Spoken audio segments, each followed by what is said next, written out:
আল্লাহর হুকুমে বিষাক্ত সাপ কামড় মারছে, সঙ্গে সঙ্গে কারেন্টের মতন কলিজার মধ্যে বিষটা চলে আইছে।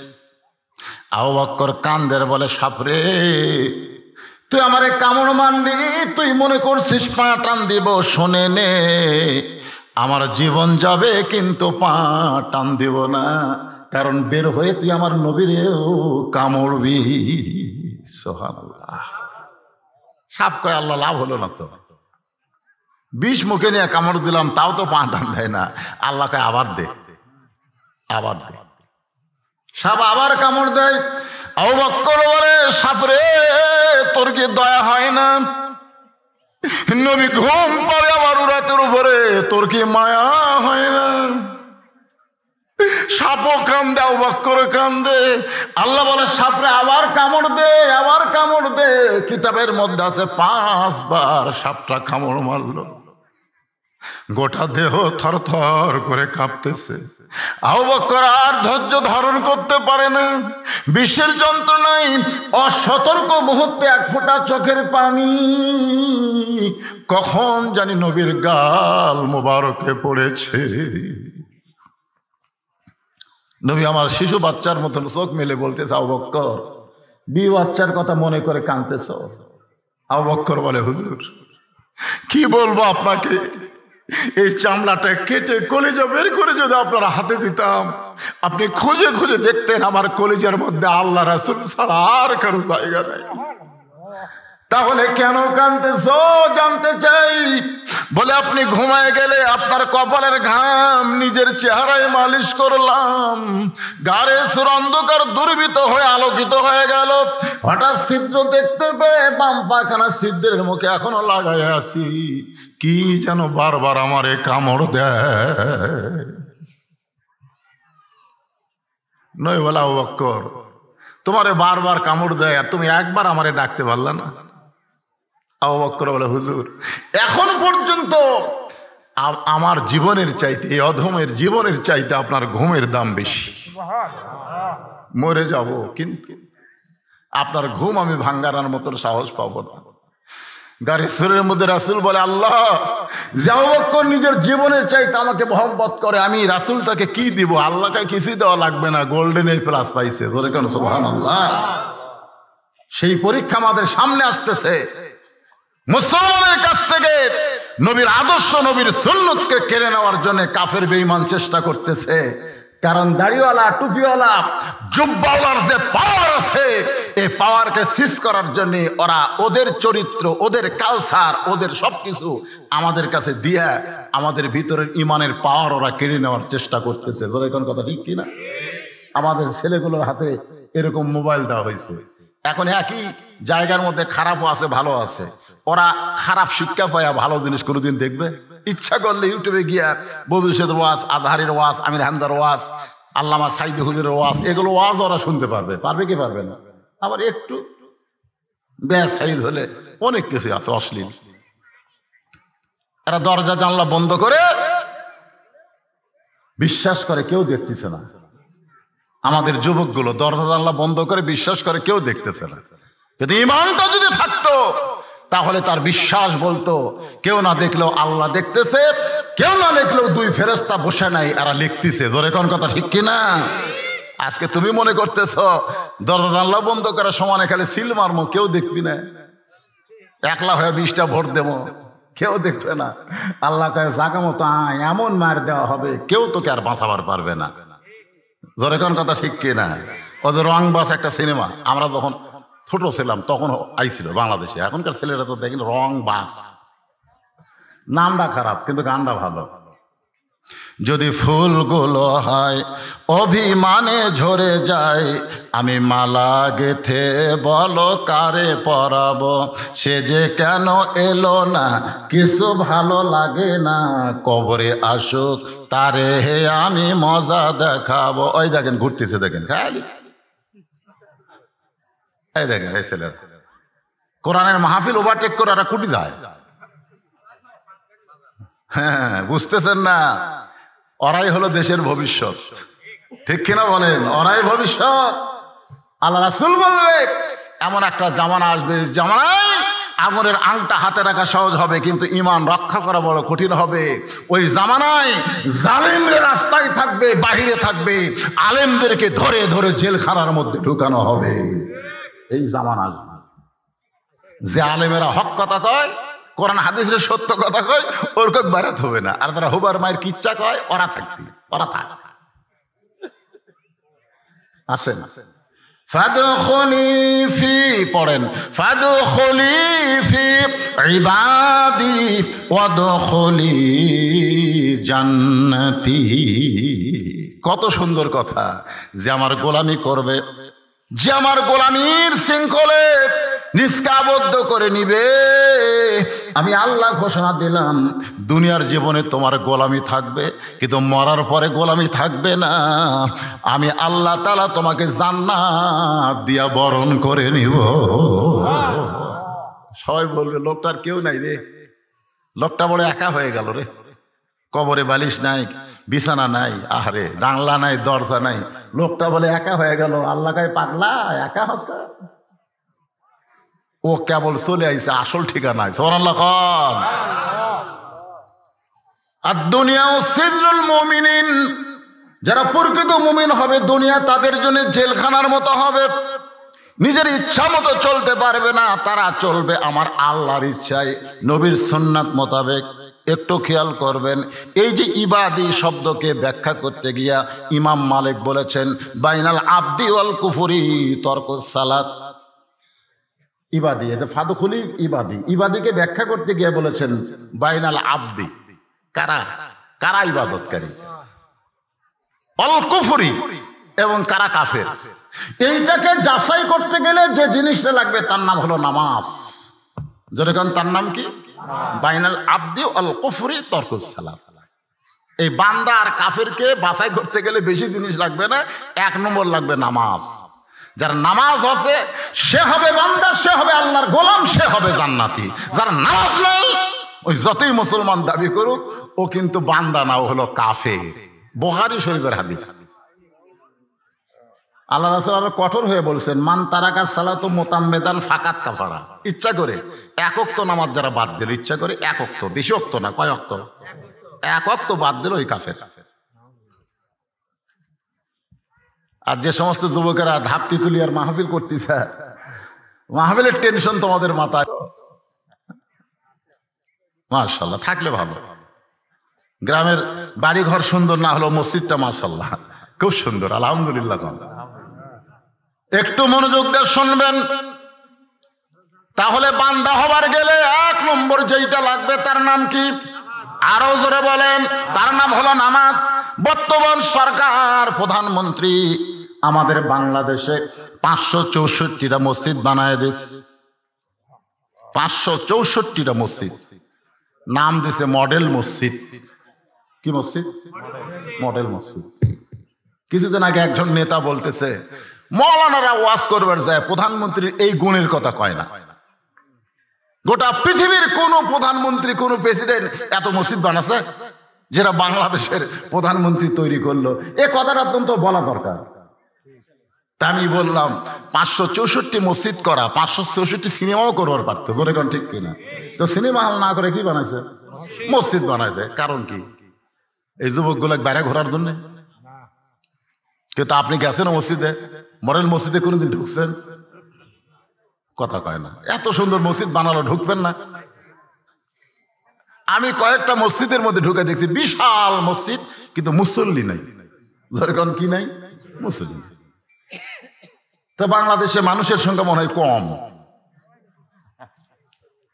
মানুষের সংখ্যা কম না বেশি? কিন্তু মুসল্লির সংখ্যা। এই দায়িত্ব কার? মুসল্লি বাড়ানোর দায়িত্ব কার? হুজুরে আমরা বক্তাকে মুসল্লি বাড়ানোর দায়িত্ব আল্লাহ কোরআনে বলেছেন। কোরআনে কতগুলো আয়াত হলো ডাইরেক্ট আর কতগুলো হচ্ছে হিকমত। এখানে আল্লাহ ডাইরেক্ট বলেছেন আল্লাযীনা ইম্মাক্কান্নাহুম ফিল আরদ, মুসলমানের মধ্যে কাউকে যখন প্রধানমন্ত্রী করা হবে, মুসলমানের মধ্যে কেউ যখন প্রেসিডেন্ট হবে, তার এক নম্বর দায়িত্ব হলো পদ্মা সেতু নির্মাণ করা। এক নম্বর দায়িত্ব হলো মাদক মুক্ত যুবক করা, এক নম্বর দায়িত্ব হলো বাল্য বিয়া বন্ধ করা, এক নম্বর দায়িত্ব হলো 564 মসজিদ করা। আল্লাহ রাসূল বলতেছেন একটাও তার এক নম্বর দায়িত্ব না, আল্লাহ বলতেছেন তার এক নম্বর দায়িত্ব হলো আকামুস সালাত, নামাজ কায়েম করা। আজকে আলেম ধরার জন্য পুলিশ ঘুরতেছে, আলেম ধরার জন্য না, নামাজের আজানের পরে যারা রাস্তা ধরে ওদের পাশাত বাড়ি দেওয়ার জন্য পুলিশ ঘোরা দরকার। জোরে কোন কথা ঠিক কিনা? আজকে প্রধানমন্ত্রী যদি বলতে 564 মসজিদ বানাইছি, মডেল মসজিদ ভরা লাগবে মুসল্লি দিয়া, আজান দেওয়ার পরে যারা বাহিরে ঘুরবে ওদের পাশার কাপড় খুলে পাশায় 10 টাকা বাড়ি মারো। আপনারা বলেন তো নামাজি হতো না? আর নামাজি হলে লাভ কি? আল্লাহ কোরআনে বলেন ইন্নাস সালাতা তানহা আনিল ফাহশাই ওয়াল মুনকার, একমাত্র নামাজি পারে মানুষকে যাবতীয় খারাপি থেকে বাঁচায় দিতে। আমাদের ছেলেগুলো যদি নামাজি হতো তাহলে বাপ মার কোনো টেনশন করা লাগতো না। এ কারণে রাসূল বলেছেন 7 বছর থেকে তুমি নামাজের তালিম দাও, কিভাবে নিয়ত বান্দা লাগবে, কিভাবে হাত বান্দা লাগবে, কিভাবে রুকু করা লাগবে, কিভাবে সেজদা করা লাগবে। এই তালিম দেওয়ার সময় হলো 3 বছর। জোরে বলেন কয় বছর? কারণ নামাজের দাঁড়ানো শেখা লাগবে, নিয়ত বান্দা শেখা লাগবে, হাত বান্দা শেখা লাগবে, রুকু করা শেখা লাগবে, সেজদা দেওয়া শিখতে হবে। এইগুলো তালিম দেওয়ার সময় হলো 3 বছর। 10 বছর থেকে তাকে ঘাড় ধরে জোরে কোন কি করে বলা হয়েছে, জোর করে, জোর করার জায়গাতে বললাম ঘাড় ধরে, ঘাড় ধরে মসজিদ লিয়া যাচ্ছ। এটা হলো আপনাকে দায়িত্ব। বাবা আপনি বুড়া মানুষ, তাহাজ্জুদ পড়েন আর আপনার আইডিয়া ঘুম পাড়তিছে, 3টা পর্যন্ত আর্জেন্টিনার খেলা দেখে আর সালাতো খায়রুন নাম শোনার পরে ঘুমায়া যায়। আপনি বাবা বেহেশতে যাবেন? আপনি বাবা জান্নাতে যাবেন? জান্নাত আপনার মামা বাড়ি নয়।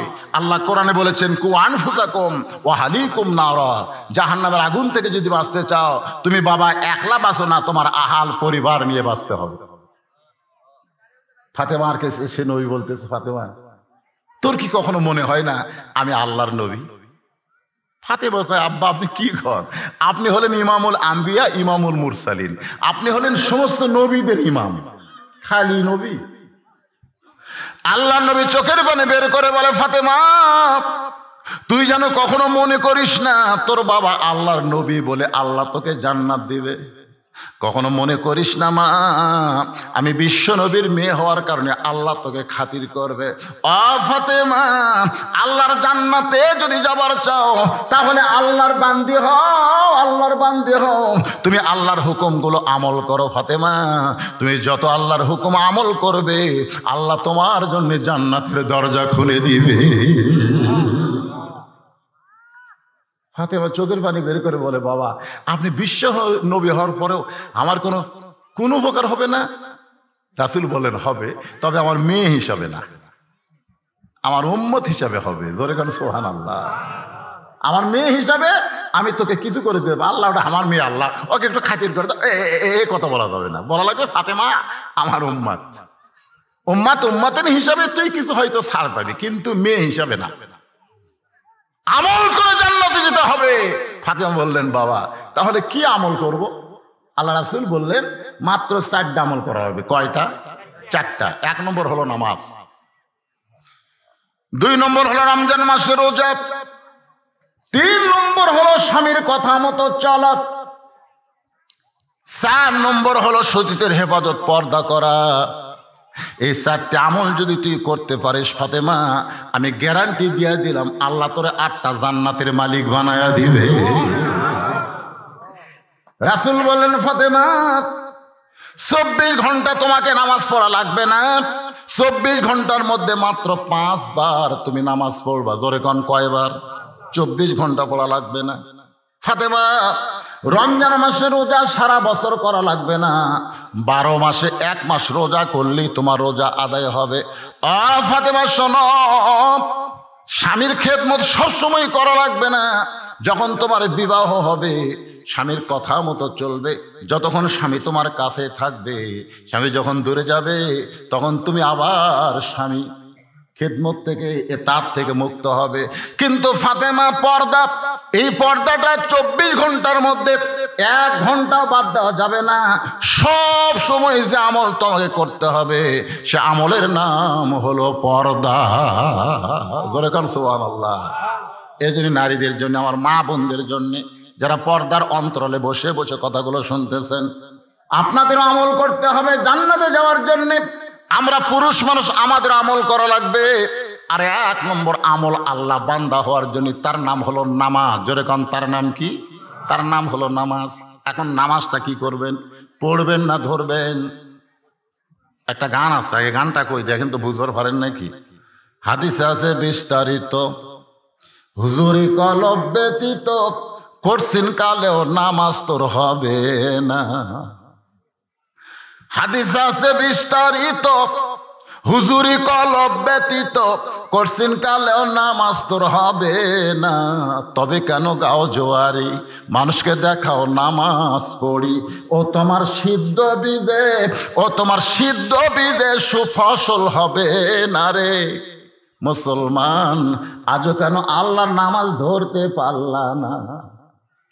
আজকে আমাদের বাংলাদেশে সমস্ত ইবাদতের চাইতে 1 নম্বর ইবাদতের নাম হলো নামাজ। জোরে বলেন, নাম কি? আর এই নামাজটা পড়লে হবে না, এই নামাজটা আমাদেরকে ধরা লাগবে। আমি নিজে যদি ধরতে পারি নামাজের মজা পাবো, আর মজা পাইলে আমি মানুষকে বোঝাবার পারবো। কিন্তু আমি নিজেই তো নামাজ ধরিনি, মাঝে মধ্যে পড়ি। এক লোক আমারে কয়, হুজুর যারা খালি জুম্মা পড়ে এর খবর কি? 5 ওয়াক্ত পড়ে না, খালি জুম্মা পড়ে। এরকম লোক আছে না নাই? খালি কোনটা পড়ে? তাও জুম্মা ঠিক মতো পড়ে না, সবার শেষে আগে যায়। এর কে রেজাল্ট কি? আমি বললাম লা তাকনাতু মির রাহমাতিল্লাহ, আল্লাহ রহমত থেকে নিরাশ হওয়া যাবে না। আল্লাহ এদেরকেও জান্নাত দিবার পারে, কারণ আল্লাহ দয়ার শেষ আছে। তো জুম্মা পাটি মুসকে মুসকে হাসতেছে। আমি তখন কইলাম, আল্লাহ তোমাকে বলবে যে যারা 5 ওয়াক্ত পড়েনি, খালি জুম্মা পড়ছো, আমি আল্লাহ তাদেরকে জান্নাত দিলাম, যাও। সমস্ত জুম্মা পাটি খুশি হয়ে জান্নাতের দিকে মারবি দৌড়। জান্নাতের কাছে গিয়ে দেখে জান্নাতের দরজার বিশাল একটা তালা দেওয়া। তখন বলে, আল্লাহ আমাকে জান্নাত দিলেন, কিন্তু দরজার যে তালা, আল্লাহকে খুঁজে দেখ চাবি তোরকে কাছে আছে।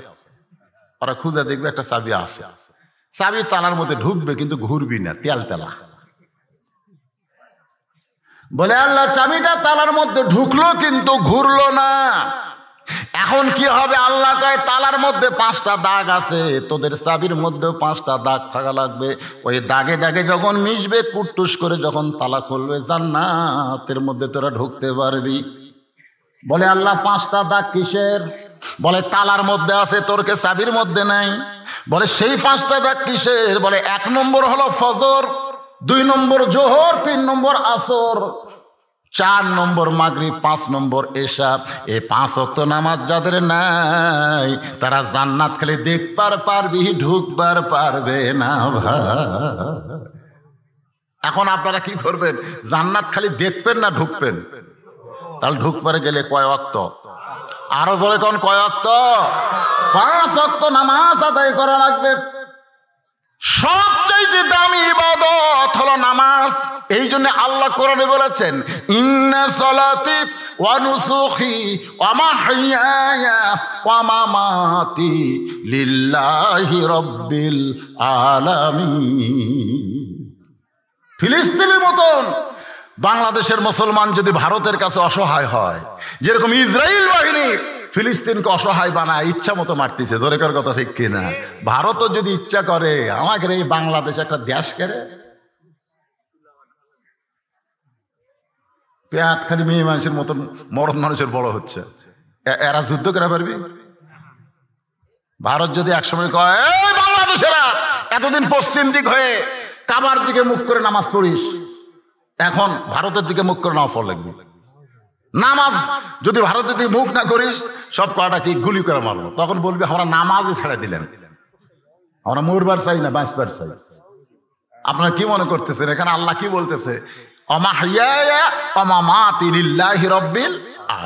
মনোযোগ দিবেন। আগে বলছে ইন্নাস সালাতে, আগে নামাজের কথা বলছে। এখানে আল্লাহ বুঝাই দিলেন, যাদের ভিতরে নামাজ নাই তারা কোনোদিন আল্লাহর জন্য মরতেও পারবে না, আল্লাহর জন্য জীবন দিবারও পারবে না, বাতিলের বিরুদ্ধে তারা কোনোদিন আন্দোলনও করবে না। ধরে কোন কথা ঠিক কি? এজন্য ইসলামী আন্দোলনের কর্মী হবার গেলে আল্লাহর দুনিয়া আল্লাহর কোরআনের বিজয় যদি আপনি চান, 1 নম্বর নামাজি আপনাকে হওয়া লাগবে। নামাজি। এখন নামাজি কারে কয় বোঝানোর জন্য ছোট্ট একটা ঘটনা বলবো। এশার নামাজের পর হযরত আলী আল্লাহর নবীর কাছে বলতেছে, ইয়া রাসূলুল্লাহ, আপনি এই দুনিয়াতে 10 জনকে জান্নাতের সার্টিফিকেট দিয়েছেন, আপনি বলেন তো আমি আলী কি তার ভিতরে আছি? আল্লাহ রাসূল বলে, তুমি কি শোনোনি? তুমি 4 নম্বরে আসো। কয় নম্বরে? 4 নম্বরে। 1 নম্বর আবু বকর, 2 নম্বর ওমর, 3 নম্বর ওসমান, 4 নম্বর আলী। আলী বলতে, হুজুর আজ থেকে যদি আমি নামাজ না পড়ি তারপরেও কি জান্নাতি? আল্লাহ রাসূল কিছুক্ষণ চুপ করে থাকলেন। রাসূল কিন্তু কথা ইচ্ছা করে বলেন না। মা ইয়ান্তিকু আনিল হাওয়া ইন হুয়া ইল্লা ওয়াহয়ুন ইউহা। কিছুক্ষণ আল্লাহ রাসূল চুপ করে থাকলেন, তারপরে মুস্কি হাসিতে বললেন, তুমি যদি নামাজ বাদ দাও তারপরে আল্লাহ তোমাকে জান্নাত থেকে বাদ দিবে না। আলী বলতে, কথা কি ঠিক? বলে, আমি যেটা বললাম সেটাই ঠিক। তুমি নামাজ বাদ দাও, আল্লাহ তোমাকে জান্নাত থেকে বাদ দিবে না। আলী বলতেছে, 5 ওয়াক্ত একবারে বাদ দেওয়া যায় না, আজ থেকে ফজর বাদ দিলেন। এসব নামাজ বলতেছে, আজ থেকে ফজর বাদ দিলেন। এটা খুব ঝামেলার নামাজ, খুবই ঝামেলা। এই নামাজ কিন্তু খুব ঝামেলা, বিশেষ করে এই পৌষ মাঘ মাসার বেশি ঝামেলা, ঠিক কিনা বলেন? এই সকালবেলা কম্বল ল্যাপ তোষক বাদ দিয়ে ঠান্ডা পানিতে অজু করে, আপনি কি মনে করছেন বর্তমানে এই সময় ঠান্ডার মাসে যারা ফজর নামাজ অজু করে মসজিদ দিকে যায়, ফেরেশতা বলে আল্লাহ এরা কে? আল্লাহ বলে, বাংলাদেশে যদি বদর যুদ্ধ হতো এরা বদর যুদ্ধের সৈনিক। আর সালাতো খায়রুন শোনার সাথে সাথে যারা ল্যাপক লাত্তি মারে, কম্বল ঠেলে ফেলে দেয়, কিসের ল্যাপ কম্বল? আমাকে আল্লাহ ডাকতেছে, মুয়াজ্জিন না, আমাকে কে ডাকতেছে? ঠান্ডা পানি ওযু করে ফেরেশতাকে, আল্লাহ কি হলো? ওযু শেষ, আর জীবনের গুনাহ শেষ। জোরে করুন সুবহানাল্লাহ। মুসলিমকে হাঁটতেছে, এখন ও মর্দে মুজাহিদ জিহাদের ময়দানে যাচ্ছে। সুবহানাল্লাহ বলেন। আর সেই নামাজ আলী পড়বি না। আল্লাহ রাসূল বললেন, ছাইরা দিলেও আল্লাহ তোমার জান্নাত থেকে বাদ দিবে না। হযরত আলী যখন চলে আসলো, এমন সময় আবু বকর নবীর কানের কাছে ফিসফিস করে বললেন, ইয়া রাসূলুল্লাহ, এত বড় বেয়াদবি আলী করলো, অথচ আপনি আলীরে ছাড় দিলেন, কিছুই বললেন না। রাসূল বলেন, আবু বকর সাক্ষী থাকো, জান্নাতের জন্য যদি নামাজ হয় আলী নামাজ বাদ দিবার পারবে, আর আল্লাহর জন্য যদি নামাজ হয় আলী জীবন দিবে, কিন্তু 1 ওয়াক্ত নামাজ বাদ দিবে না। আবু বকর তুমি সাক্ষী থাকো, জান্নাতের জন্য যদি নামাজ হয় তাহলে আলী নামাজ বাদ দিবে, যে নামাজ বাদ দিয়েও তো জান্নাত পাওয়া যাচ্ছে। কিন্তু নামাজ যদি আল্লাহর জন্য হয় তাহলে আলী জীবন দিবে, কিন্তু তার জীবন থেকে 1 ওয়াক্ত নামাজ কোনোদিন বাদ দিবে না। আপনারা বলেন তো, আলীর কথা ঠিক না রাসূলের কথা ঠিক? আলী কিন্তু বলেছে, আমি ফজর বাদ দিলাম। হযরত আলী প্রতিদিন এশার নামাজ পড়ে এসে বাড়ির দরজায় সালাম দেন, এটা হলো নবীর সুন্নাত। আপনি বাহির থেকে যখন বাড়ির মধ্যে ঢুকবেন, এমন সময় আপনাকে একটা সালাম দেওয়া লাগবে, গোটা বাড়িকে লক্ষ্য করে, আসসালামু আলাইকুম ইয়া আহলাল বাইত, আমার বাড়িতে যারা আছো সকলের প্রতি আল্লাহ রহমত বর্ষিত। আল্লাহ নবী বলেছেন, শুধু জীবিত মানুষ নয় রে, তোদের পাশে যদি কোনো গোরস্থান থাকে, ওই গোরস্থানের পাশে দিয়ে যখন তোমরা যাবে ওদেরকে তোমরা সালাম দিও, ওদেরকেও সালাম দিও। সবচাইতে বড় দোয়া হলো সালাম। আসসালামু আলাইকুম ইয়া আহলাল কুবুর, যারা কবরে আছো, আমরাও আসতেছি ভাই, আমরাও আসতেছি প্রতি ধাপে ধাপে। আমি এখন কুন্দুল বাজারে যাই আর তারাশি যাই, যেখানেই যাই না কেন ভাই, প্রতি ধাপে ধাপে আমার হায়াতকে আমি অতিক্রম করে মৃত্যুর দিকে আসতেছি। করে কথা ঠিক। সকালবেলার সূর্য হলো তোমার শৈশবকাল, দুপুর বেলার সূর্য হলো তোমার যৌবনকাল, আর বিকাল বেলার সূর্য হলো তোমার বুড়াকাল। এই মাঝে মধ্যে আয়নায় দাঁড়াই আর মনে মনে চিন্তা করি, আমার সময় বিকাল হয়ে গেছে, মিশে মায়াই বন্দিরে থাইকা করলাম কত খেলা। 3 তলা বানাইছি, কয়তলা? কয়তলা? মিশে মায়াই বন্দি থাইকা করলাম কত খেলা। পশ্চিমে তাকিয়া দেখো, পশ্চিমে তাকিয়া দেখো, তোমার ডুইবা গেল বেলা, তোমার ডুইবা গেল বেলা। এক পলকের নাই ভরসা, এক পলকের নাই ভরসা, মিশে সকল আশা। কখন বুঝি দারুণ ঝড়ে, কখন বুঝি দারুণ ঝড়ে ভাঙবে তোমার বাসা। পাখিরে সবই মিশে আর ফাঁকি। বলেন আমার হীরা মন পাখি, আমার সোনার ময়না পাখি, সবই মিশে আর ফাঁকি। তাহলে কবরের পাশে দিয়ে গেলে মুখ বন্ধ করে যাওয়া যাবে না, কবরের পাশে দিয়ে গেলে হাসি ঠাট্টা করা যাবে না। আল্লাহ রাসূল বলেন কবরের পাশে দিয়ে যারা হাসি ঠাট্টা করতে করতে যায় এরা পশুর চাইতেও জঘন্য। পশুরও তাও কিছু বোধ জ্ঞান আছে, কিন্তু এই শয়তানদের সেই বুদ্ধিটাও নাই। একটা কবরের পাশে গোরস্থানের পাশে হাসতে হাসতে তুই হাসতেছিস, তোর চাইতে বড় যোদ্ধার, বড় জমিদার, বড় শক্তিশালী এখানে শুয়ে আছে। তোর এখন কথা কন না কেন? এজন লক্ষ্য করে সালাম দেবেন। সবাই সালাম দিতে রাজি আছেন? কবরের পাশে যে যতবার যাবেন ততবার সালাম দেবেন, আসসালামু আলাইকুম ইয়া আহলাল কুবুর। হযরত আলী প্রতিদিনের শান নামাজ পড়ে বাড়ির দরজায় সালাম দেন, কিন্তু আজকে ফজর বাদ দেবার চাইছে, আল্লাহ তার সালাম কেড়ে লিছে। জোরে কোন সুবহানাল্লাহ। একটা বাদ দিবার চাইছে আর একটা কেড়ে লিছে। আপনি আসরের সুন্নত পড়েন না, আসরের আগে যে 4 রাকাত সুন্নত আছে না নাই, আপনি পড়েন না, বাদ দিচ্ছেন। কই পড়লে সব, না পড়লে পাপ নাই, কিসের দরকার রে? খালি 4 রাকাত মার। কিন্তু আল্লাহ রাসূল বলেছেন আসরের 4 রাকাত সুন্নত যারা আদায় করবে, বাংলাদেশের যেখানেই সুন্নত নামাজ আদায় করুক, আল্লাহ হেরেমের মধ্যে পড়ার সওয়াব দিয়ে দিবে। ধরে কোন সুবহানাল্লাহ। তবে না পড়লে কি নাই? গুনাহ নাই। খালি গুনাহ নাই দেখে আমরা বাদ দিচ্ছি। আসরের নামাজের সুন্নত যারা আদায় করবে, এশার নামাজের আগে 4 রাকাত সুন্নত যারা আদায় করবে, আল্লাহ রাসূল বলেন তাদেরকে 5 ওয়াক্ত নামাজে আল্লাহ রাখবে না, তাদের আর এক ওয়াক্ত নামাজ বাড়ায় দিবে। কি বুঝলেন? আসরের 4 রাকাত সুন্নত এবং এশার আগে 4 রাকাত সুন্নত যারা আদায় করবে, আল্লাহ তাদের প্রতি খুশি হয়ে তাদের 5 ওয়াক্ত রাখবে না, তাদের আর এক ওয়াক্ত বাড়ায় দিবে। দেখছেন? সেই ওয়াক্ত কখন? অমিনাল লাইলি ফাতাহাজ্জাত বিহি নাফিলাতাল্লাহ। সবাই যখন ঘুমায় থাকবে, নেটওয়ার্ক যখন ক্লিয়ার, দেখবেন সবসময় মাঝে মধ্যে যখন কিছু ফ্রি টিরি দেয় তখন দেখবেন মোবাইল করলে কবি ব্যস্ত। এ কথা কয় কি কয় না, মানে নেটওয়ার্ক এমন বিজি হয়ে গেছে, কিন্তু সবাই ঘুমায় গেছে, তখন নেটওয়ার্ক কি একেবারে ক্লিয়ার হয়ে গেল। আপনি তাহাজ্জুদের 4 রাকাত নামাজ পড়লেন, কমপক্ষে 4 রাকাত, 8 রাকাত 12 রাকাত আপনি আদায় করতে পারেন, তবে কমপক্ষে কয় রাকাত? 4 রাকাত নামাজ আদায় করলেন। 1 জগ পানির মধ্যে 1 মুষ্টি চিনি দিয়ে 2টা ঘন্টন মারলে ওই পানির মধ্যে চিনি যেমন বিলীন হইয়া যায়, ওই তাহাজ্জুদ গুজারি বান্দাটা আমার আল্লাহর মহব্বতে নিজের অস্তিত্বকে তেমন বিলীন করে দিবে। ওর কাছ থেকে গোটা দুনিয়াও যদি চায় নেওয়া হয়, কেড়ে নেওয়া হয়, ও কোনোদিন 1 ওয়াক্ত নামাজ বাদ দিবে না। সুবহানাল্লাহ কর না কেন? হযরত আলী কি বাদ দেবার চাচ্ছে? ফজরের নামাজ। আল্লাহ সালাম কেড়ে দিচ্ছে, দরজায় ডাকতেছে, হাসান হোসেনের মা দরজা খুলে দাও। এতদিন সালাম দিত, আগে সালাম দিত, আর আজকে সালামের কথা আল্লাহ কেড়ে দিচ্ছে। তো এখন সালাম না দিয়ে বলছে হাসান হোসেনের মা দরজা খুলে দাও। ফাতেমা দরজা খুলি বলতেছে আসসালামু আলাইকুম।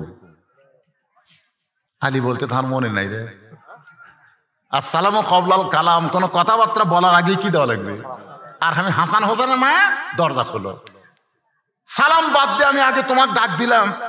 ফাতেমা বলতেছে আমি তো সালাম দিছি, আপনি ওয়ালাইকুম কন। আলী বলতেছে ওয়ালাইকুম আসসালাম। নবীর মেয়ে ফাতেমা মুসকে মুসকে হাসে আর বলে, এমন কি বাদ দেবার চাইলেন যে বাদ দেওয়ার কারণে চিরাচরিত সালাম আপনার কাছ থেকে আল্লাহ কায়রা নিছে? আলী বলতেছে, আজ থেকে আর ফজরের নামাজ আমি পড়বো না, নামাজ না পড়লেও আল্লাহ জান্নাত দিবে, এই কথা তোমার বাবা বলেছে। ফাতেমা মুসকি মুসকি হাসে। আলী বলতেছেন, হাসতেছো কেন? বলে, আচ্ছা ফজর নয় বাদ দিলেন, কিন্তু তাহাজ্জুদ? আলী বলতেছে, ওটা বাদ দেওয়া যায়। সুবহানাল্লাহ। তাহলে তাহাজ্জুদ বাদ দিতে পারবেন না, ফজর বাদ দিবেন? আলী বলে, ফাতেমা অত কথা বলো না, নবীর কাছে বলে আইছি ওই কষ্টের নামাজ আজ থেকে আর আমি পড়বো না। তাহাজ্জুদের নামাজ হয়ে গেল। কিছুক্ষণ পরে যখন হযরত বেলাল আজান দেয়, যেই বেলালের আজানটা শুধু দুনিয়ার মানুষের মধ্যে সীমাবদ্ধ থাকে না, আল্লাহর আরশ পর্যন্ত পৌঁছে যায়। আচ্ছা, সেই আজানে কি হবে কন্ত মুসলমানের? আমার এক মুয়াজ্জিন সাহেব কয়, হুজুর এই কিছুদিন হলে আমি আজান শুরু করতে কুত্তে ভুক ভুক করে, মানে আগে করতো না, কিন্তু কিছুদিন হলে যে ফজর আজান দিবা শুরু করি, তখন চারিদিক থেকে কুত্তাতে কি হয়, দৌড়ে এসে মসে হু হু করে। কারণ কি? আমি কইলাম, বাড়ি কি কারণ রে? আপনাকে এলাকাতে এরকম কুত্তা ভোগে নাকি? তা আমি চিন্তা করলাম, কুত্তা ভোগে কেন? তারপরে একজন আমাকে কইল, হুজুর যে মুয়াজ্জিন আজান দিচ্ছে কুত্তা ভোগার কারণ হলো ওর বেটাই হয়তো ঘুম পাড়ে, মসজিদে আসে না, এই জন্য কুত্তার এটা পছন্দ হচ্ছে না। কিরে তুই তো নিজের বেটা ঘুম পাড়ে, তুই আজান দিয়ে কাক চাপন করবো রে? আপনি খোঁজলা দেখেন তো মুয়াজ্জিনের আসল খবর কি। পরে খোঁজলা দেখি মুয়াজ্জিনের 3টা আইডিয়া, এক উক্ত নামাজ পড়ে না। কুত্তা এসে লোক মার দিচ্ছে, আজান এই মসজিদ দেওয়ার আগে তোর আইডিয়ার কাছে আগে আজান দে, ওই 3 চেতন করা, তারপরে মসজিদে তাই। কারণ জান্নাতে যাবার চাইলে তুই বাবা মুয়াজ্জিনে একলাই যাবার পারবি না, ওদেরকে সাথে নিয়ে যাওয়া লাগবে। জোরে কোন কথা ঠিক কিনা? হযরত বেলালের আজান আল্লাহর আরশ পর্যন্ত পৌঁছে যায়। এই কথার দ্বারা মুয়াজ্জিনে মনে কষ্ট নেবেন না। আল্লাহ রাসূল বলেছেন, বেলালে আয় আয় আমার কাছে আয়, আজকে একটু মাপ দিবার চাই। বেলাল বলে, হুজুর কি মাপ দিবেন? বলে, আমি হলাম ইমাম, তুই হইলাম মুয়াজ্জিন, আমরা দুইজন দাঁড়াবো, দেখি কে লম্বা হয়। বেলাল কয়, হুজুর আপনার থেকে তো আমি খাটোই। রাসূলকে আয় তো দেখি। নবীর কাছে আসলে বেলালকে রাসূল মাপ দিয়ে দেখে আধাত খাটো। বিলাল বলে, হুজুর আমি আপনার সাথে খাটোই তো, আপনি ইমাম আর আমি মুয়াজ্জিন, বোঝেন না? ইমামের সাথে মুয়াজ্জিন লম্বা হলে মানাবে? রাসূল বলে, দুনিয়ার তো ঠিকই মানাচ্ছে রে, কিন্তু মরার পর। হযরত বেলাল পাগলের মতন কাঁদতেছে, হুজুর আপনার মাথার উপর আমার মাথা কেন যাবে? রাসূল বলে, বেলাল রে কান্দিস না, লাইলাতুল মিরাজে এমন একটা জায়গায় আমি ভয় পাইছিলাম, আল্লাহর কাছে আমি একাই যাচ্ছি।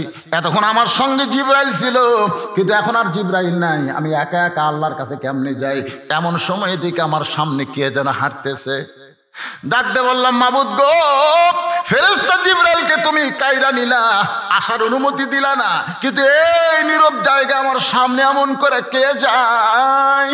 আল্লাহ বলে, হাবিব আপনার সামনে যারা হাঁটনের শব্দ পান তাকে কি এক নজর দেখবার চান?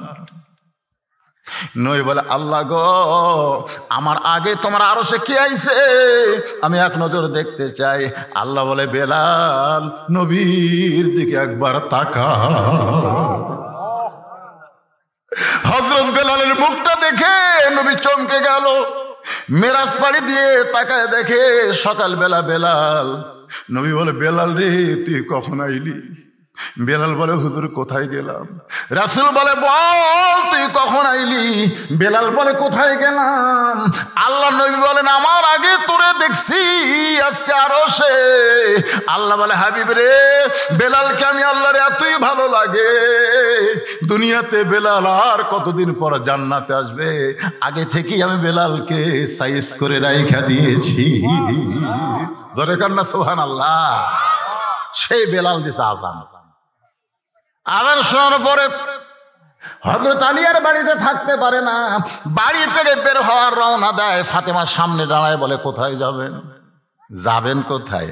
আলী বলতেছেন, ফাতেমা এতদিন মসজিদের ভিতরে ঢুকে নামাজ পড়েছি, আজকে মসজিদের বাহির থেকে নামাজির দৃশ্য একটু দেখবার চাই। এতদিন ভিতরে ঢুকে পড়ছি তো, আজকে বাইরে থেকে একটু দেখবার চাই, দেখি নামাজের সাইজ কিরকম। এটা কিন্তু ভিতরে ঢুকলে বোঝা যাবে না, বাইরে থাকলে বোঝা যাবে, ঠিক না? বাহিরে থাকলে বোঝা যায়, ভিতরে ঢুকলে বোঝা যাবে। তাই আপনি ভিতরে ঢুকে দেখেন আওয়ামী লীগ নেই, বিএনপি নেই, জামাত নেই, জাতীয় পার্টি নেই। আমি বাইরে থেকে দেখতেছি ওরা 3 জন ভিতরে, এটা ভিতরে ঢুকলে বাইরে থেকে দেখছি 3 জন। টাইম হয়ে গেছে আসরের, কিন্তু হুজুর নেই। বেকায়দা, হুজুর ছাড়া এখন সামনে কে যায়? 3 জনের মধ্যে একজন আমার এলাকার তো আওয়ামী লীগ করে, একজন জামাত ইসলাম, একজন বিএনপি। তখন জামাত ইসলাম বলতেছে আওয়ামী লীগ, ভাই তোর দল ক্ষমতা আছে, তুই সামনে যা। আওয়ামী লীগ বলতে তো পাগলামি করিস, এই মাঝে মধ্যে নামাজ পড়ি রে, কোনোদিন পড়াবার পারি না। তো বলতেছে তাহলে বিএনপি ভাই তুই যা, কাহে খুব পারলে আকামত পারি রে, কিন্তু ওই জায়গাত খাড়া হইনি। বলে আমি জামাত ইসলাম করি বারে, এখন তার ইমতি করবি কে? বলে এখন তুই সামনে যা, তুই হলো অলরাউন্ডার সব জায়গা, ধরে কোনো সুবহানাল্লাহ। জামাত ইসলাম সামনে গিয়ে বলতেছে নিয়ত করার সময় কি করবা? আমি কিন্তু বেড়ে থেকে গেলে শুনতেছি, একতে দেয় তো বিহাজাল ইমাম কবা না, একতে দেয় তো বিহাজাল রাজাকার কবা, কোনটা কবা? তখন আওয়ামী লীগের নেতা বলতে এই ফাজলাম করিস, আমি আওয়ামী লীগ, তুই বিএনপি, তুই জামাত, এটা হলো বাইরের কথা, ভিতরের কথা হলো আমরা 3 ভাই একসঙ্গে জামাত করতে চাই। ধরে কোন সুবহানাল্লাহ। এখন ভিতর আর বাইরে তফাৎ আছে না নাই? আমি বাইরে থেকে কি দেখলাম, ওরা 3 ভাই, খালি বাইরে সেই 3 দল, 14 দল, 20 দল, খালি ভিতরে ঢুকে দেখেন কোনো দলাদলি, খালি ঢুকাই দেখেন উদখুলু ফিস সিলমি কাফা, খালি ঢুকে দেখেন। কিন্তু আমরা ঢুকতেই পারলাম না। ফাতেমা মুসকে মুসকে হাসে। আলী বলে হাসতে তো কারণ কি? বলে এতদিন যেই ব্যক্তি ভিতরে ঢুকে নামাজ পড়েছে সেই ব্যক্তি বাহিরে থাকতে পারবে না। খামাখা আপনি পড়বেনই না, যখন দেখার কি দরকার? আজান দিল রে, আজান শোনার পরে শুয়ে থাকা যায়, নামাজ না হয় না পড়া যায়, এই শুয়ে থাকা যাবে। ফাতেমা জানে, সব জানে, সুবহানাল্লাহ দেখেন। কারণ স্বামীর চরিত্র সবচাইতে বেশি জানে কে? এই জন্য বাংলাদেশের কোন পীরের বউ মুরিদ হয় না। আপনারা দেখবেন যারা পীরগিরি করতেছে এরকে বউ কিন্তু মুরিদ হয় না, কারণ পীরের বউ জানে আমার স্বামীর মতন লুচ্চা কেউ নেই। আমি 3টা জিনিস খুব খেয়াল করে দেখছি। একটা হলো ডাক্তারের বউ কোনোদিন সিজার করে না, কারণ ডাক্তারও করবার দেয় না, কারণ সিজার করলে মায়েরও ক্ষতি, বাচ্চারও ক্ষতি। এই যে বড় বড় ডাক্তার যারা আপনাকে এমপি সাহেব করে দেখবেন, তারা একটা বাচ্চা সিজার করা হয় না। বাংলাদেশে কোনো মৌলবীর বাড়িতে কিন্তু জীবনে মিলাদ হয় না, আপনার খেয়াল করে দেখবেন। ওরা জানে মিলাদ একটা ফাও জিনিস, খামাখাটে খরচ করে লাভ কি, ওরা পরের বাড়িতে পড়ায়, নিজের বাড়িতে হয় না। আর একটা ব্যাপার হলো পীরের বউ কোনোদিন মুরিদ হয় না, কারণ বউ জানে আমার স্বামী 1 নম্বর লুচ্চা, মাঝে মধ্যে মুরিদের বউয়ের দিকে তাকায়। তাহলে কয়টা কথা বললেন? কথা কর না কেন, খালি হাসলে হবে? অরিজিনাল কথা। কিন্তু সর্বপ্রথম আল্লাহর নবীর কাছে যিনি কলেমা পড়েছেন তিনি কিন্তু নবীর বিবি। ধরে কান সুবহানাল্লাহ। পীরের বউ মুরিদ হয় না, কিন্তু নবীর বউ সর্বপ্রথম নবী বলে স্বীকার করে। রাসূল বলেন, খাদিজা কি দেখলে আমার ভিতরে, যার কারণে কেউ নবী বলে আমারে স্বীকার করে না, তুমি আমারে নবী বলে স্বীকার করলে? খাদিজা বলে, নবী গো আপনি ভিতরেও যেমন বাহিরেও তেমন।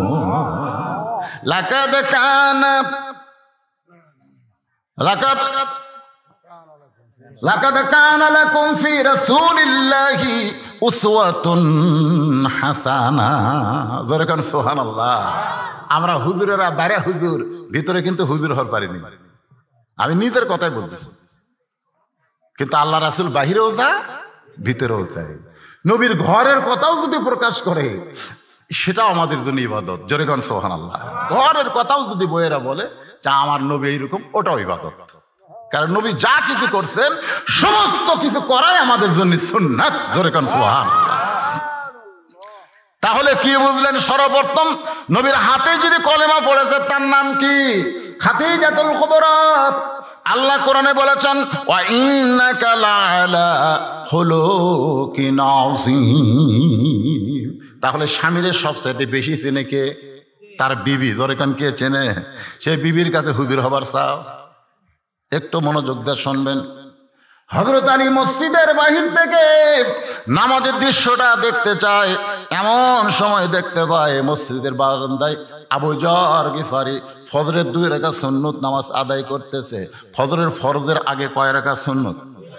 এই 2 রাকাত সুন্নতের দাম আল্লাহ রাসূল বললেন আসমান এবং জমিন বিক্রি করলেও ফজরের 2 রাকাত সুন্নতের দাম দেওয়া যাবে না। তাহলে ফজরের আগে 2 রাকাত সুন্নতের এত দাম, তাহলে ফরজের 2 রাকাতের ফরজের কি দাম? ফজরের 2 রাকাত ফরজের দাম আছে না না? জোরে করা আর সেটা বাদ দিয়ে খালি ঘুম পাড়ে। আপনাদের গ্রামের মসজিদের মুয়াজ্জিন সাহেব এখানে আছে? কোথায় সে? মুরব্বী বাবা, ফজরের খবর কি? ভালো, আলহামদুলিল্লাহ। আসলে কোন গ্রামে কেমন খবর ফজরের লিলি বোঝা যাবে। আবু যর গিফারি নামাজ পড়তেছে সুন্নত। এমন সময় হযরত আলী আবু যর গিফারের দিকে তাকাইছে। আবু যর গিফারের দিকে তাকাইছে। কি তাকান? এইরকম না, রাসূল বলেছেন ইত্তাকু ফিরাসাতাল মুমিনিনা ফাইন্নাহু ইয়ানজুরু বিনুরিল্লাহ। হযরত আলী তাকায় দেখতে পায় আবু যর গিফারি মধুপান করতেছে। এই জন্যে আল্লাহ রাসূল বলে তোরা নামাজ নিয়ে কবরে যা, 1 নম্বরের কোনো টেনশন করা লাগবে না। যখন মুনকির নাকির বলবে মান রব্বুকা, তোমার রবকে, তখন আপনাকে বলা লাগবে না, আপনার নামাজ খাড়া হবে, আপনি ঘুমের মধ্যে থাকবেন। নামাজ খাড়ায় বলবে এই মুনকির নাকির এই কাকে রব সম্পর্কে প্রশ্ন করিস? এই যাই শুয়ে আছে, তা আমি কি? আপনি কে? নামাজ। এমন ঘুম দেওয়া দিছে, ডাকিস না, যা করা লাগে আমাকে কর। তো বলতেছে মান রব্বুকা, কে রে পাগলা? এই এসে ঘুম পাড়তেছে, সারা জীবনে কয় ওয়াক্ত নামাজ পড়ছে হিসাব জানিস? মনকে না আমরা হিসাব কি হবে জানবো? তো জানিস না তো ধরছিস কেন? কয় রাকাত নামাজ পড়ছে জানিস? ওয়াক্তই জানি না, রাকাত তাহলে কেমনে জানবো? প্রত্যেক রাকাতে কইছে আলহামদুলিল্লাহ রব্বিল আলামিন, সেটা জানিস? রুকুতে গিয়ে বলছে সুবহান রাব্বিল আযীম, সেটা জানিস? সেজদাত গিয়ে বলছে সুবহান রাব্বিল আলা, সেটা বুঝিস? যাই দুনিয়ার জীবনে এতবার রব রব রব রব করে কবরের মধ্যে একটু ঘুম পাড়তিছে, তা আবার ডিস্টার্ব করিস কেন? মুনকির নাকির বলবে আল্লাহ তোমার বান্দাকে মান রব্বুকে প্রশ্ন করার কারণে নামাজ যে খেপা খেয়েছে, আল্লাহ বলে যে নামাজ নিয়ে কবরে যাচ্ছে, ওর আবার রবের কি উত্তর রে? ওর উত্তর হয়ে গেছে। তোরে কাছে 1 নম্বর যারা পারবে তাদের জন্য 2 নম্বর 3 নম্বর আল্লাহ সহজ করে দিবে। জোরে কান সুবহানাল্লাহ। তাহলে কবরের 1 নম্বর প্রশ্নের উত্তর জন্য আমাদের নামাজের দরকার আছে না নাই? ফজরের 2 রাকাত সুন্নত নামাজ পড়া যখন শেষ, আবু যর গিফারি বলতে আলী ভাই এসার সময় না কইলেন আমি ফজর পড়বো না, তাহলে আমার সুন্নত আদায় করলেন? আলী বলতে আবু যর আমি বলেছি ফজরের নামাজ পড়বো না, তাই বলে কি সুন্নত পড়া যাবে না? আবু যর চুপ। আলী বলতেছে আমি বলছি ফজরের নামাজ পড়বো না, তাই বলে কি সুন্নত পড়া যাবে না? আবু যর গিফারি চুপ হয়ে গেলেন, কারণ রাসূল বলেছে আনা মাদিনাতুল ইলমি ওয়া আলিউ বাবুহা, আমি হচ্ছে ইলমের শহর, আলী হচ্ছে তার দরওয়াজা। জোরে খান সুবহানাল্লাহ। এজন্যে নবীর পরেই প্রত্যেকটা সাহাবী হযরত আলীকে ওস্তাদের মতন সম্মান করতেন। যখন কেউ কিছু বুঝতো না তখন বুঝের জন্য হযরত আলীর কাছে যাইতেন। সুবহানাল্লাহ। আবু বকর, উমর, ওসমান সবাই, কারণ নবী কইছে যে আমি হচ্ছে ইলমের শহর, আলী হচ্ছে তার দরওয়াজা। কিছু যদি পাবার চাও আমার কাছে না আসে আলীর কাছে যাও, কারণ দরজা দিয়ে না ঢুকলে ঘরের মধ্যে আসতে পারবা না। জোরে কর কথা ঠিক কেন? খুব খেয়াল করবেন। এই জন্য প্রত্যেকটা সাহাবী হযরত আলীকে ওস্তাদের মতন সম্মান করতেন। যেই বলছে আমি না হয় ফজর পড়বো না, তাই বলে কি সুন্নত পড়া যাবে না? কিছুক্ষণ পরে যখন জামাতের সময় হয়েছে, হযরত বেলাল আকামা শুরু করেছেন। আকামতের মধ্যে একটা শব্দ দুইবার বলে, কদ কামাতিস সালাহ, কদ কামাতিস সালাহ। শব্দের অর্থ হলো নামাজ দাঁড়িয়ে গেছে। এমন সময় আল্লাহর আইন হলো কুমু লিল্লাহি কানিতিন। কুম মানে কি দাঁড়াও, লিল্লাহি আল্লাহর জন্য, কানিতিন আনুগত্য নিয়ে। তার মানে বোঝা গেল দাঁড়ানোর মতন শক্তি আপনার থাকলে আপনি বসে থাকার নামাজ হবে না। নামাজের যে কয়টা ফরজ আছে তার মধ্যে একটা ফরজ হলো দাঁড়িয়ে নামাজ পড়া। যখন কি হয়ে নামাজ পড়া, তাহলে দাঁড়ানোর মতন যার শক্তি আছে তাহলে তাই কি বসা চলবি? কিন্তু এখন দুই একটা আছে চেয়ারত বসে থাকে, আছে না নাই? আপনাকে হয়তো এখানে নাই। ওই দেখবেন গোটা হাট বাজার করতেছে ব্যাগ লিয়া, ভ্যানের 10 টাকা দিবে না দেখে 2 কিলো হাঁটতেছে, কিন্তু মসজিদে ঢুকাই চেয়ার খুঁজতেছে। এখন আপনারা বলেন কোরআনের এই আয়াত অনুযায়ী চেয়ারত বসে নামাজ হবে? হবে, যদি হাত পা ভাঙ্গা যায়, রুকু সেজদা করবার যদি না পারে, তাহলে তার নামাজ হবে কিন্তু জামাত হবে না। এই জিনিসটা খেয়াল করুন, তার নামাজ হবে কিন্তু জামাত, কারণ জামাত করতে গেলে কাতার সোজা করা হলো ওয়াজিব, আর কাতার সোজা করতে গেলে পায়ের গোড়ালির সঙ্গে গোড়ালি মিল করা হলো ফরজ। আগালি মিল করলে হবে না, গোড়ালি মিল করা লাগবে। এখন গোড়ালি যদি মিল করবার চান, আপনি চেয়ারত বসলে আপনার পায়ের গোড়ালি কোথায় গেল? তাহলে আপনার তো কাতার সোজা হচ্ছে না। তাহলে ওই চেয়ার বসা মানুষকে মসজিদে নামাজ পড়তে দিবেন একেবারে সবার শেষে। তুই যখন চেয়ারে তুই বসবি, তুই শেষে যা, তুই আমাকে কাতার ছাড়া। ধরে কেন কি ছাড়া? কথা কয় না কেন? কি ছাড়া? তুই আমাকে কাতার ছাড়া। যেই মাত্র কদ কামাতিস সালাহ, কদ কামাতিস সালাহ বলেছে কে? হযরত বেলালের আকামতের ভিতরে সঙ্গে সঙ্গে আলীকে কোরআন বলতেছে কুম কুম, বসে আছিস কেন? তুই ফজর পড়বো না, বাড়ি থাক, হাতে বসানো থাক। তুই মসজিদের মধ্যে ঢুকে সুন্নত পড়ে বসে আছিস, দাঁড়া, লিল্লাহি আল্লাহর জন্য, ধরে কর সুবহানাল্লাহ, আল্লাহর জন্য খাড়া হ। খালি দাঁড়ালে হবে না, আনুগত্য নিয়ে দাঁড়া। হযরত আলী খুব জোরে সরে সামনে কাতারে গিয়ে দেখে জায়গা নাই, আবু বকর আর উমরের মাঝখানে এভাবে হাত ঢুকাইয়া দিয়া এরকম একটা চাড়া মারছে। আকবার আছে, আল্লাহু আকবার। হযরে পড়বি না, কোন কাতারত গেছে? আমার এমন জায়গার দাঁড়াছে যে ডান পাশে আবু বকর, বাম পাশে উমর, ধরে কোন সুবহানাল্লাহ। ফজরের নামাজ শেষ, ফজরের নামাজ শেষ। আজকের বিষয় হলো ফাদখুলি ফি ইবাদি ওয়াদখুলি জান্নাতি। আর ইবাদত করতে গেলে 1 নম্বর ইবাদতের নাম কি? আরো জোরে বলেন। বাংলাদেশে নামাজ না থাকার কারণে আজকে আমাদের সমাজের অবস্থা এমন হলো, দেখবেন 5 ওয়াক্ত নামাজ যে মহিলা পড়ে ও কোনোদিন বেপর্দা হয় না, কারণ নামাজে ওকে পর্দা শিখায়। আপনি যেমন তেমন কাপড়ে কিন্তু নামাজ পড়লে হবে না। মেয়েরা দেখবেন যখন বাড়িতে নামাজ পড়ে তখন এত সুন্দর করে কাপড় গায়ে দেয়, ওই নামাজ 5 বার পড়ার পরে আল্লাহ তারে বুঝাই দিল, তুই এত সুন্দর করে যখন নামাজ পড়িস, আল্লাহর সঙ্গে দেখা করতে চাস, তাহলে জনগণের সঙ্গে পর্দা করি তোকে থাকতে হবে। আমার মা বোনেরা মনোযোগ দিয়ে শুনবেন। হযরত আলী সামনে কাতারে নামাজ যখন শেষ হয়ে গেল, সালাম ফিরানোর পরে নবী বললেন, আলী তুমি তো ফজরের নামাজ পড়বা না, তাহলে সামনে কাতারে কেন? আবু বকর খালি মুচকি মুচকি হাসতেছে। সুবহানাল্লাহ। আল্লাহ রাসূল এসার সময় কি কথা, নামাজ যদি জান্নাতের জন্য হয় আলী নামাজ বাদ দিবি, এটা আল্লাহর জন্য হলে ইন্না সলাতি, নামাজ কার জন্য?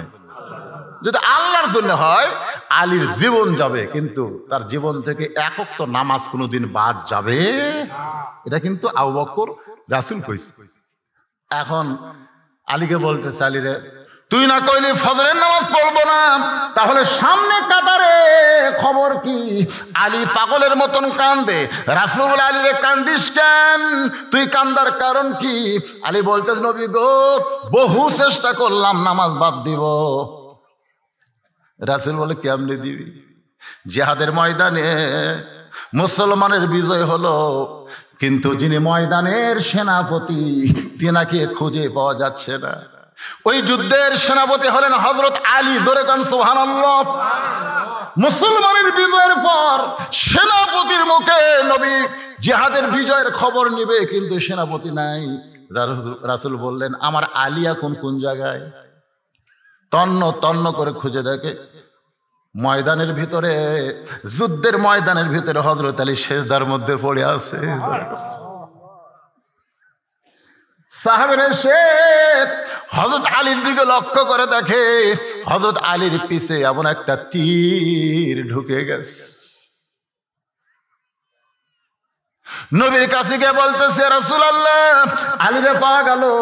রাসূল বললেন, কোথায়? বলে, আল্লাহর কাছে। কারণ মানুষ যখন সেজদা দেয়, ওয়াক্তারিফ অসজুদ ওয়াক্তারিফ, আল্লাহর সব চাইতে নিকটে চলে যায়। আপনি যখন সেজদা দিবেন তখন আল্লাহর সবচেয়ে নিকটে চলে গেছেন। জোরে কর সুবহানাল্লাহ। হুজুর, আমরা লক্ষ্য করে দেখলাম আলীর পিঠে একটা তীর ঢুকেছে। ওই পিঠের মধ্যে তীরটা এখনো দেখা যায়। আমরা কি করব?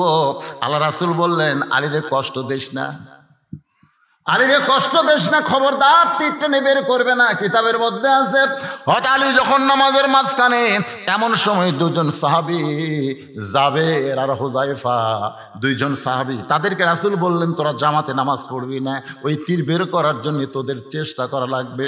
নামাজের মধ্যে হযরত আলী তীর শলাকা ধরে টানে, আলী খালি লড়ে। যেই মাত্র সেজদায় গেছে, এমন সময় দুইজন সাহাবী ওই তীরটা পিঠ থেকে বের করার জন্য, কারণ কাফেরেরা তীরের সঙ্গে বিষ মাখায়া এমন ভাবে মাইরা দিয়েছে, ওরা সামনে মারতে পারে নাই, পিছন দিক থেকে মারছে। কারণ আলীর সামনে যে আসে সে খতম হয়ে যায়। সুবহানাল্লাহ। তো ওরা কি করছে? পিছন দিক থেকে মারছে। এখন বিষ মাখা দিচ্ছে, গোস্ত জমাট হয়ে গেছে সিমেন্টের মতন। দুইজন সাহাবী পিঠের উপর দুই পাও দিছে, জানেন? পা দিয়ে এত জোরে টান মারছে, তীর শুধু বের হয় নাই, তীরের সঙ্গে গোস্ত পর্যন্ত ছিঁড়াইছে। নামাজ শেষ করার পরে তীর আর গোস্তের টুকরা যখন নবীর কাছে জমা দেয়, নবী আমার তীরটাকে সামনে রেখে গোস্তের টুকরার উপরে ডান হাত এভাবে লাগায় দেয়। আলী কোথায় রে? হযরত আলী নবীর সামনে রায় বলে, লব্বাইক ইয়া রাসূলুল্লাহ, এই তো আপনার সামনে রাইস। রাসূল বলে, আলী রে, তোর পিঠ থেকে তীর বের হয়েছে, তুই কি জানিস? আলী বলতেছে, রাসূলুল্লাহ, এখন পর্যন্ত পিছনে হাত দেইনি, যদি হাত দেই তাহলে বুঝতে পারবো। রাসূল বলে, দিস না রে, পিছনে হাত দিস না।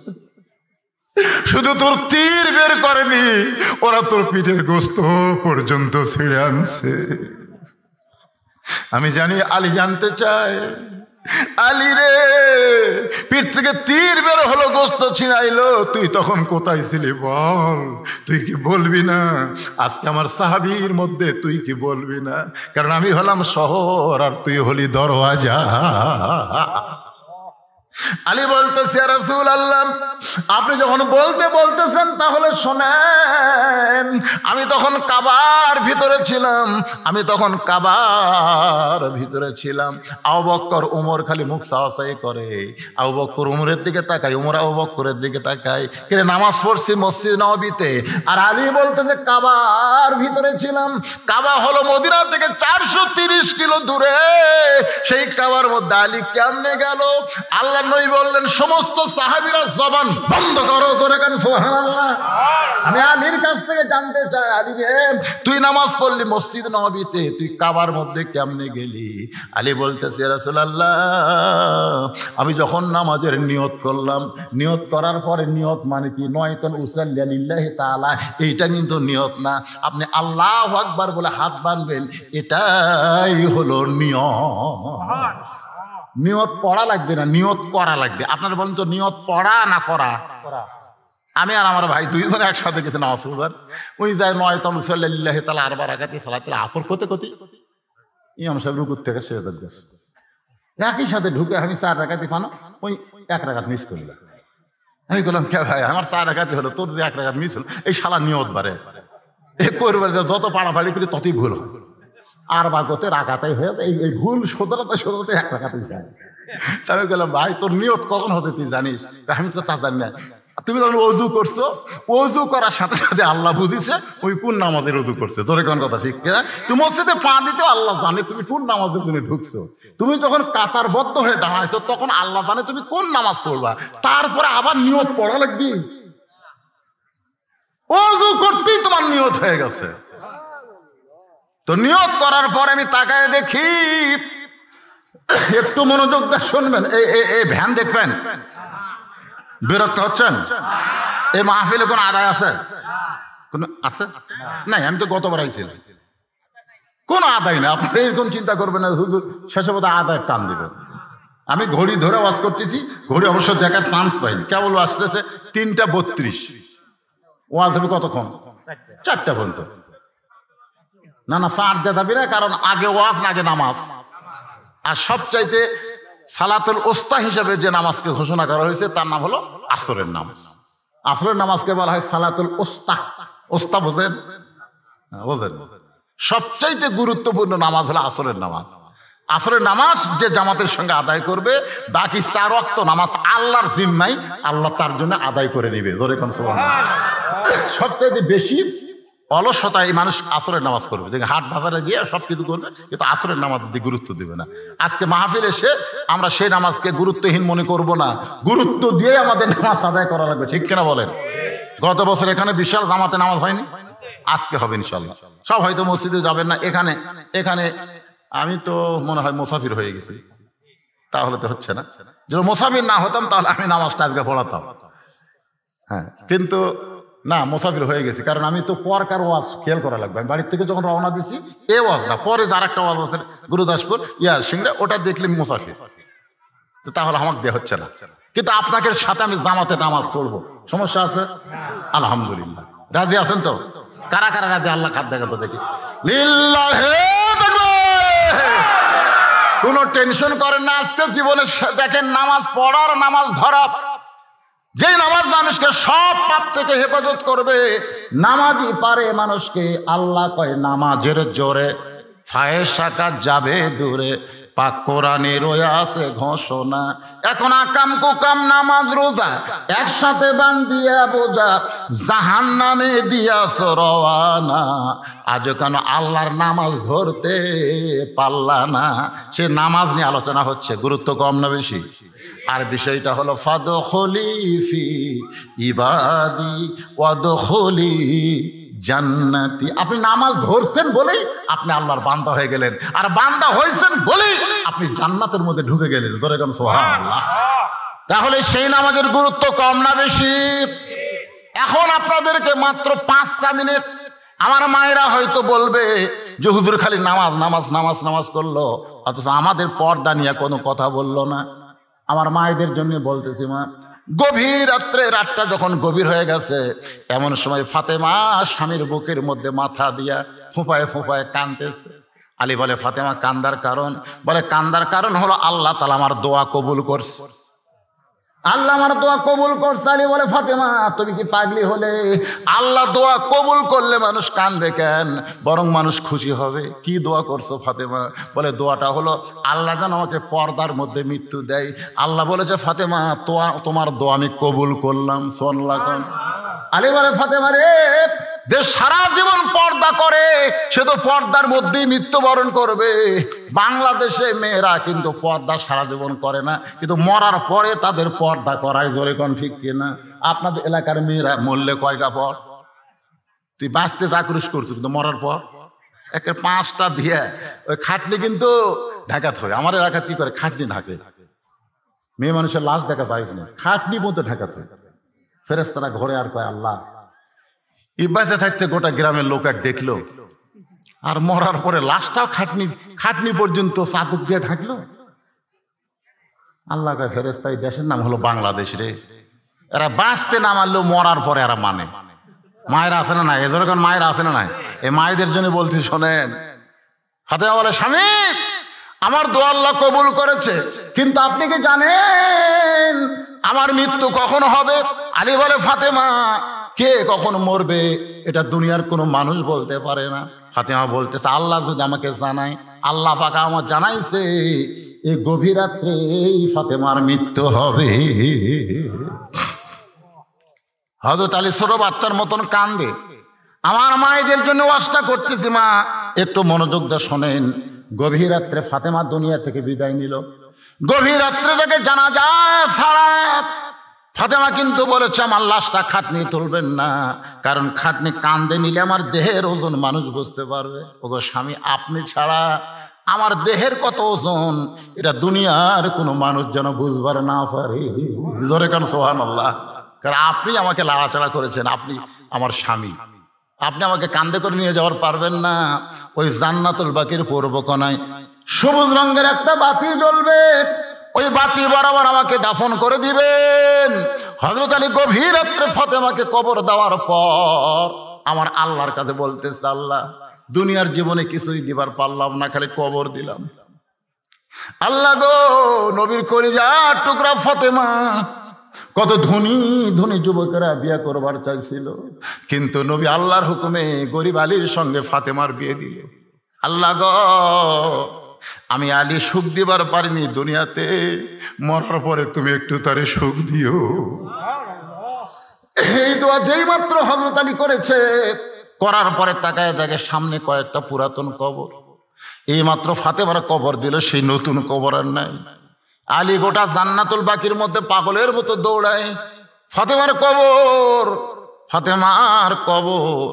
কে যেন ডাক দে, বলে আলী রে, কিয়ামত পর্যন্ত যদি হায়াত পাস আর যদি ফাতেমার কবর খুঁজতে থাকিস, কোনোদিন ফাতেমার কবর খুঁজে পাবি না।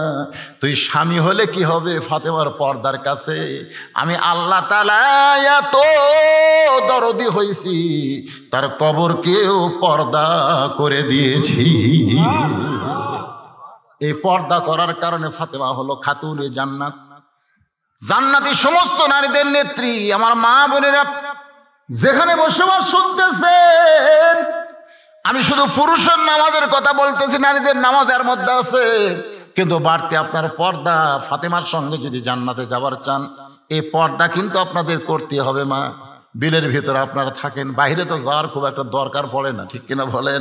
আল্লাহ কোরআনেও বলেছেন, অকরনা ফি বুয়ুতি কন্যা। বুয়ুতি কন্যা মানে কি? বাড়ির মধ্যে, বাড়ির মধ্যে কন্যা, কন্যা ওরা কয় না, কন্যা, কন্যা মানে কি?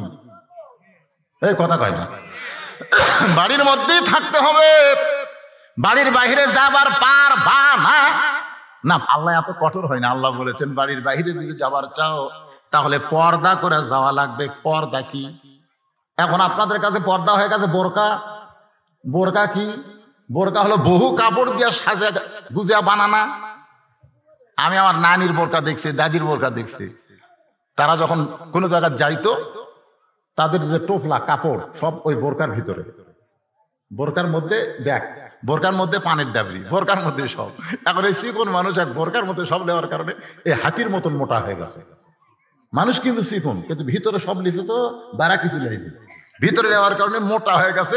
মরদ মানুষকে এটা মানুষ লয়, এটা পেতনি রে। কেউ যদি একবার তাকাছে ভয় আর দুইবার তাকায় না। আর এখনকার বোরকা গুলো ভাই এমন বোরকা আটো সাটো হসে, এখন ভিতরে কোন জিনিস কুটি আছে বাইরে থেকে বোরকা পড়লেও বোঝা যায়। জোরে কোন ঠিক কিনা? এটা বোরকা লয় তো, এটা পর্দা লয় তো। পর্দা হলো যে পরপুরুষ যেন বুঝবার না পারে। মায়েরা যারা আছেন একটু মনোযোগ দিয়ে শুনবেন। এবার হযরত আলী বলতেছে, রাসূলুল্লাহ, নামাজের নিয়ত করার পর আপনি বলেছেন তাকায় থাকতে হবে সেজদার দিকে। জোরে কোন, কোন দিকে? এই নিয়ত করার পরে কোন দিকে? সেজদার দিকে তাকায় থাকতে হবে। রুকুত গেলে কোন দিকে? এগুলা কিন্তু তালিম দেওয়া লাগে 7 বছর থেকে। অনেকে আছে নামাজ পড়ে, আমি যতবার মক্কা মদিনা গেছি ভাই, আমাকে বাংলাদেশি মুসলমানের নামাজ হলো সবচাইতে ভালো। ওই সুদানি আফ্রিকানরা নামাজ পড়ে ঘাড় চুলকে, 2 হাতে ছাড় দিয়েছে, ঘাড় চুলকাচ্ছে, করতেছে। আমি কই কি রে, আমাকে বাংলাদেশের নামাজ এত ভালো, এরকে নামাজ এরকম ব্যাসাই দেখে। আমি ওটা বুঝতে পারলাম কাবার কাছে গিয়ে। কাবার কাছে গিয়ে দেখি ভাই গোটা কাবার মাত্র একটা দরজা, আর সেই দরজাটা বাংলাদেশের দিকে। জোরে করে সুবহানাল্লাহ। হায় হায়, একটা ঘরে ঢুকতে গেলে দরজা দিয়ে ঢোকা লাগে। আল্লাহর কি শান, সে দরজাটা বাংলাদেশের দিকে আল্লাহ ঘুরে দিয়েছে। যা তোরা এখানে নামাজ পড়বি না, তোদের নামাজ তোদেরকে কাবার ভিতর দিয়ে বাইতুল মামুর থেকে আল্লাহর আরশ পর্যন্ত পৌঁছে দিবে। তোদের নামাজ হবে আসসালাতু মিরাজুল মুমিনিন, তোদের নামাজ হবে মুমিনদের মেরাজ। জোরে করে সুবহানাল্লাহ। বাংলাদেশের লোকের নামাজ খুব ভালো, তারপরে দুই একটা ব্যাসাইদা আছে না নাই? জোরে করে আছে না নাই? কারণ ওদেরকে ছোটবেলায় ওদের বাপ মা শিখায়নি, তালিম দেয়নি। এখন থেকে তালিম দিবেন আপনাদের নাতিদেরকে, বাচ্চাদেরকে তালিম দিবেন। এখন হযরত আলী সেজদার দিকে তাকায় আছে, এই যে দুইটা চোখ কোন দিকে? সেজদার দিকে। আলী বলতেছে রাসূলুল্লাহ, আমি বহু চেষ্টা করলাম সেজদার দিকে তাকায় থাকবো, কিন্তু কে যেন আমার চোখের পাতা ভারী করে দিল। আমি তাকায় থেকে সেজদার দিকে, কিন্তু চোখের পাতা ভারী হয়ে গেছে। হুজুর, আমার চোখটা যখন বন্ধ হয় আমি তখন দেখতে পাই যেখানে সেজদা দিব সেইখানে আল্লাহর কাবা ঘর এসে দাঁড়িয়ে আছে। ওসমান গনি কয়, কে রে ওমর ভাই, আলী যে বলতেছে আমার চক্ষু যখন বন্ধ হয় আমি তখন দেখতে পাই, কিন্তু চোখ বন্ধ হলে দেখবি কেমন? দেখেন ওনারা কিন্তু দামি সাহাবী, 1 নম্বর 2 নম্বর 3 নম্বর, তার মধ্যে খুশখুশি শুরু হয়ে গেছে। কেন আসলে তো চাই, আলী বলতেছে আমার চক্ষু যখন বন্ধ হয় আমি তখন দেখতে পাই। এটা কোন চোখ? না না, আমরা ছোটবেলা পড়েছি একই চন্দ্র 2 পক্ষ 3 নিত্র, নিত্র মানে চোখ, চোখ হলো আসলে 3টা। মুসলমানের 2 চোখ হওয়ার কারণে মুসলমানেরা মার খাচ্ছে। 3 চোখ যখনই খুলবে তখন মুসলমান দুনিয়ার পাগল হবে না, আল্লাহর পাগল হবে। জোরে কোন কথা ঠিক কিনা? আলী বলতেছেন, ইয়া রাসূলুল্লাহ, আমি তখন দেখতে পাই আমার সেজদার জায়গায় আল্লাহর কাবা ঘর। আল্লাহর কাবা ঘর দেখে আমার চোখ দিয়ে দর দর করে পানি পড়তেছে। কাবার মালিক এখন ডাকতে বলে, আসলে নামাজ কার? জোরে বলেন কার? কাবার মালিক ডাকতে বলে, আলী রে, তোর নামাজের সাইজ ভালো, এই জন্য আমি আল্লাহ তাআলা দূরের কাবা সেজদায় দিলাম, তারপরে তুই কান্দিস কেন? আলী বলতেছে, আল্লাহ তুমি যখন আমার সঙ্গে কথা বলো আমার সাহস বাইরে গেল। মাবুদ, সেজদার জায়গায় কাবা দিয়া তুমি আলী রে খুশি করতে পারবা না? আল্লাহ বলে, আলী কেমনে খুশি হবি? বলে, আমি রে কাবার সেজদা দেই না, আমি আলী কোনদিন কাবায় সেজদা দেই না, আমি সেজদা দেই কাবার মালিক আল্লাহর কুদরতি পাই। তোমার 2টা পা আমার সেজদায় দাও, আমি তোমার পায়ে সেজদা দিয়া সুবহান রাব্বিল আলা বারবার বলতে চাই।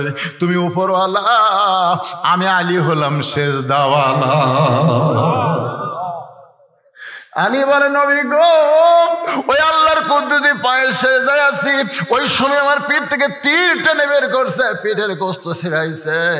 আমার 7টা টুকরা করলেও আমি বুঝতে পারতাম না, কারণ নামাজ আমাকে আল্লাহর কাছে পৌঁছায় দেয়। আলী বলতেছে, ইয়া রাসূলুল্লাহ, বহু চেষ্টা করলাম ফজরের নামাজ পড়বো না, হুজুর বহু চেষ্টা করলাম আমি আজকে ফজরের নামাজ পড়বো না, কিন্তু আমি চেষ্টা করলে কি হবে? আমি নামাজ ছাড়বো, কিন্তু নামাজ আমাকে ছাড়বে না। বিশ্বাস যদি না হয়, একদিন এশার নামাজ না পড়ে আপনি বিছনায় ঘুমার যাবেন। বিশ্বাস যদি না হয়, এশার নামাজ পড়ে আপনি বিছনায় ঘুমাতে যাবেন, আমি যত বড়ই বাপের বেটা হন না কেন, আপনি কিন্তু ঘুমাতে পারবেন না যতক্ষণ এশার নামাজ না পড়বেন। ধরে কোন ঠিক কি না? এই 5 ওয়াক্ত নামাজের একদিন এশার না পড়ে ঘুমান না কেন? পারবেন না। তো তাহলে সেই নামাজকে আমরা ছাড়বো? আল্লাহ আমাদের সবাইকে, এই বিলের এই মানুষগুলোকে 5 ওয়াক্ত নামাজ ধরার তৌফিক দান করুক। সকলে বলেন আল্লাহুম্মা আমিন। আস্তাগফিরুল্লাহ। পরে এ ভাই, এই কোন লোক উঠলে কেন? উঠলেন কেন? এখানেই নামাজ হবে তো, হাত তোলেননি আপনারা? মোনাজাতের পরে একটু সাথে সাথে নামাজ হবে না, একটু ওযু করার টাইম দেওয়া হবে, তারপরে আমরা এখানে নামাজ পড়ব। আল্লাহুম্মা আমিন। আল্লাহুম্মা আনতাস সালাম ওয়া মিনকাস সালাম, তাবারাকতা ইয়া যাল জালালি ওয়াল ইকরাম। আয় আল্লাহ তাআলা, তোমার কয়েকজন যুবক কষ্ট করে মেহনত করে হাজার হাজার টাকা খরচ করে আজকের এই ধাপ তেতুলিয়া ধাপ পাড়া জান্নাতের বাগান লাগাই দিছে। তোমার হাজারো বান্দা বান্দি আজকের এই জান্নাতের বাগানে কোরআন হাদিসের আলোচনা শেষে আমি গুনাহগারের সঙ্গে রহমতের দরজায় ফকির হয়ে দোকানা হাত তুলেছে। মেহেরবানি করে আজকের মাহফিল আমাদের সকলের হেদায়েতের জন্য, নাজাতের জন্য, জান্নাতের জন্য কবুল করো।